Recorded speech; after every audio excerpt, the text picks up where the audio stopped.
everybody! Alright, so I'm kicking off the new topic, and it is group activities, or ways to expose your kids to other children or other adults and just to get them involved, you know?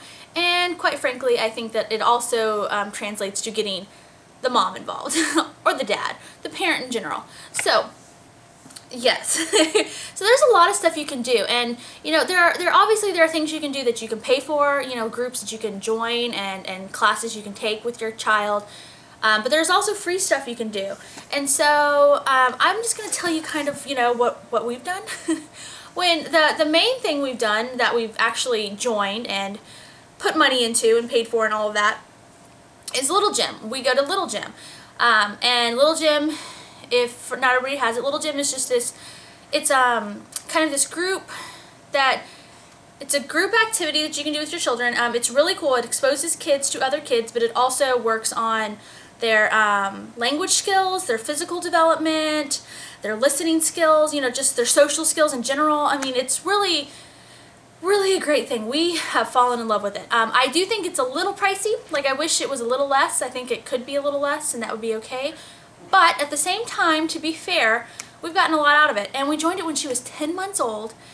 We've been in it for almost a year, so that should tell you that we think it's doing a good job. We love it. The way that Sophie interacts with other children, I think, has been greatly helped by the fact that we do that. And from Little Gym, I have met other moms and, you know, their children, and we have started our own little group activities, things that we do. So it was a really good way to expose me to other parents too. And I think that I like Little Gym almost as much as Sophie does, because I do enjoy going and visiting with the other moms and seeing all the cute kids play together and watching Sophie grow a lot, you know. And actually, I have some moms who have joined Little Gym when their child was a little older. You don't have to join it when they're, you know, super young. And the reason they joined is because they specifically said, you know, my kid's not getting exposed to any other children. And, you know, I think maybe, like, he should be talking more, da-da-da, so I wanted to expose him to things. They join Little Gym and they love it. And so that's like I said, that's one thing that we've done. However, if you don't want to spend the money joining something like that, which, you know, like I said, I'm the first to admit, I do think they are a little pricey, but one thing I do is, I've done this for a while. I used to go by myself, but now I have friends that I've made, is I would take Sophie to McDonald's. Like, there's, where I live, I have about, I swear, 10 billion McDonald's all within, like, a small radius of my neighborhood. They're all over, so we kind of have our pick. And so I found there's a McDonald's really close to my house that their playground, their indoor playground, is geared towards younger kids and older kids, and so there's a big younger kid section. And so when Sophie was younger, and sometimes on days when I just wanted to get out of the house, maybe when I wanted to do something special or fun, I would go to that McDonald's. And there was always some other little kid there, and so Sophie, you know, when they're younger, kids don't always play, like, they don't interact with each other when they're super young, but they'll play next to each other. And that's an actual developmental step, you know, it's just like dual play. They're not really like playing a game together, so to speak, but they're playing like next to each other. And that's actually really good for their social development. So when she was younger, that's what she would do. There'd be another little kid there close to her age, and, you know, she got used to the fact that there are other little people out there. It was really good for her. And it was nice for me, because sometimes I would meet other moms and get to chat with people, and sometimes I wouldn't, but I still enjoyed watching Sophie play. And it was, you know, good, really cool, because, like I said, it was a way to expose her to other children. It was free or cheap. It's not like we spent a lot of money and whatever. And then another thing I do that's definitely a group activity, but it's kind of unscheduled, is I will take her to, like, the playground. So, and my neighborhood playgrounds, we don't always see a lot of other kids, so it's not always a good group opportunity. But I will take her to the mall. Our mall has a really cool playground for young kids. It's for 5 and under.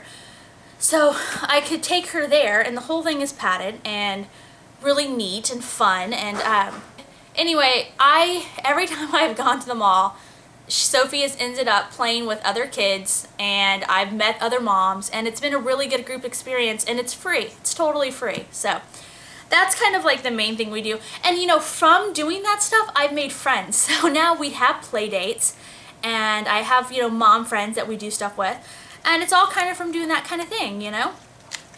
Some other group activities that aren't something you would do all the time is things like, there's a really cool children's museum here in Houston that I've taken Sophie to a few times, and they have a specifically 3 and under area, and there's always kids there, and so it's a really good way for her to be exposed to groups and everything.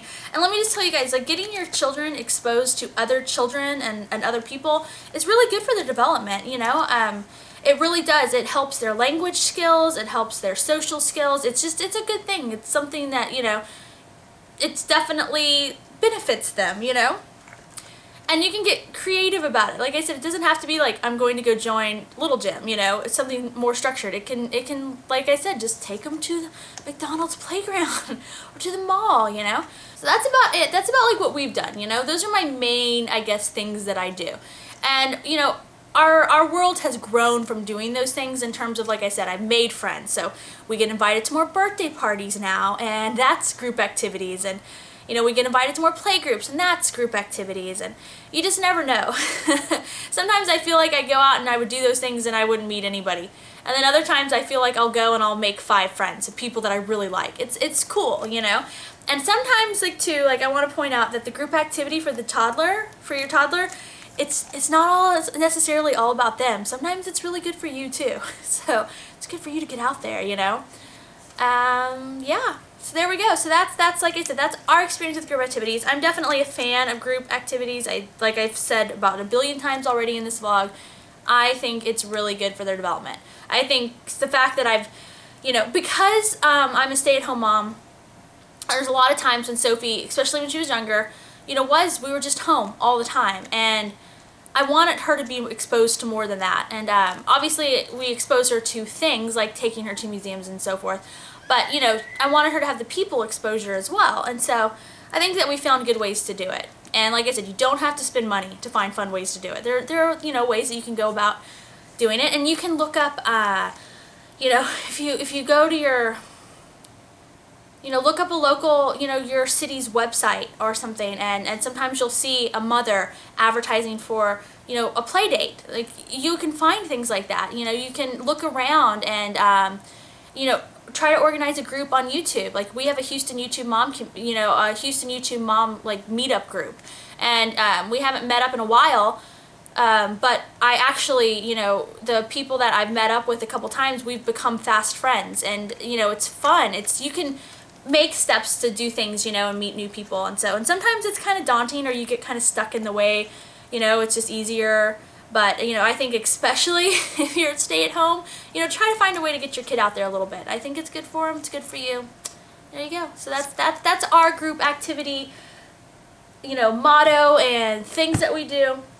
If you have any questions specifically about something, just ask me. And if you have any cool ideas too, let me know down below, because I'm always open, I love that our world, like I said, our world has expanded now. I feel like we went from not having a lot of social interaction with other groups and children, and now I have a good little thing going on. So it's cool. But anyway, all right, that's it for this week, guys. Bye.